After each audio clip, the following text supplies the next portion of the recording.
तो उनका एक राइट है, उन्होंने कहा जी मुझे अपनी स्टोरी बताने का या ये बताने का राइट तो है ना कि क्या हुआ था। मैंने कहा जी बिल्कुल आप बताएं आपके साथ क्या हुआ था, जो आपकी साइड ऑफ द स्टोरी है वो पूरी तरह लोगों के सामने आनी चाहिए।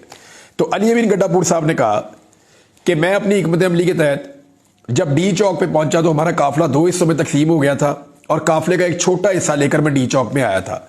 उस वक्त हमारे ऊपर बदतरीन शेलिंग की, हमारे नौजवानों ने पुलिस का मुकाबला किया और मैंने वहां पे खिताब भी किया था और हमारे ऊपर इतना प्रेशर बढ़ गया था और जो हमारा पीछे वाला बड़ा काफिला है वो काफी पीछे था। ये मैंने वहां पे मुख्तलिफ लोगों से पहले पूछा कि काफिले का कितना फासला था, तो उन्होंने कहा कि जिस वक्त अली अमीन गड्ढापुर डी चौक में मौजूद थे उस वक्त काफिला जो है वो सेंटोरस के करीब मौजूद था। ये 5-6 किलोमीटर बनता है और इतनी दूर काफिला था। अली अमीन गड्ढापुर इधर थे और जब बहुत ज्यादा प्रेशर बढ़ा तो इन्होंने अपनी गाड़ियां गड्ढापुर साहब के बकौल कहते जी हम चले गए केपी हाउस में, खैबर पख्तूनख्वा हाउस में हम पहुंचे। हमने रास्ता उन्होंने जो लिया वो भी बताया कि ये निकले प्रेस क्लब वाली साइड से, वहां से घूम के उधर गए, वहां पे एक होटल है इस्लामाबाद में मैरियट होटल, उसके सामने से गुजरते हुए ये खैबर पख्तूनख्वा हाउस में चले गए।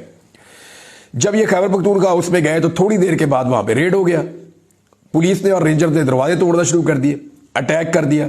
बकौल अली अमीन गड्ढापुर के जो उन्होंने मुझे बताया, उन्होंने कहा फायरिंग हुई और हमने फायरिंग सुनी, लोगों के ऊपर टॉर्चर भी कर रहे थे। अली अमीन गड्ढापुर के बकौल ये ऊपर एक मंजिल में मौजूद थे जहां पे सीएम का कमरा होता है और आसपास दीगर और कमरे भी होते हैं, फैमिली एरिया एक बनाया हुआ होता है।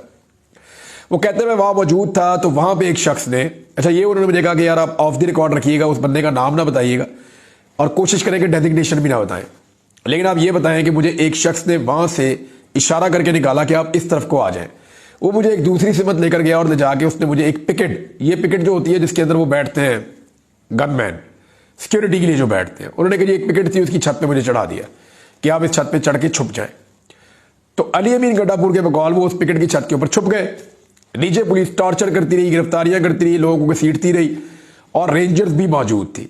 अली अमीन गड्ढापुर ने मुझे 3-4 मरतबा कहा कि रेंजर्स और पुलिस दोनों ने मिलकर यह कार्रवाई की है।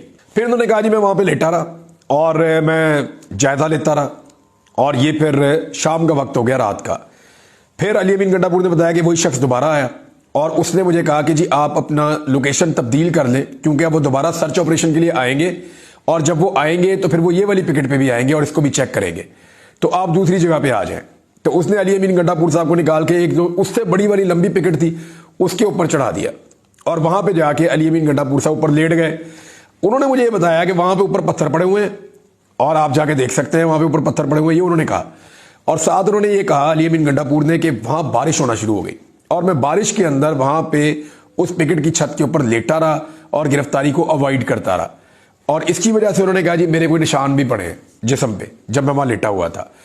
वहां से अली अमीन गड्ढापुर ने कहा कि रात के आखिरी पैर मुझे मौका मिला, मैं वहां से निकला, उन्होंने मुझे अकब से निकाला और मैंने इससे पहले ये कह दिया था कि आप कोई एक वहां पे पीछे गाड़ी का अरेंजमेंट रखें जो मार्गला रोड पे और उस तरफ मुलिका एरिया में फिरती रहे और मुझे जैसे ही मौका मिलेगा मैं जाके उस गाड़ी में बैठ के तो मैं निकल जाऊंगा। ये अली अमीन गड्ढापुर साहब के बकौल ये हो रहा था।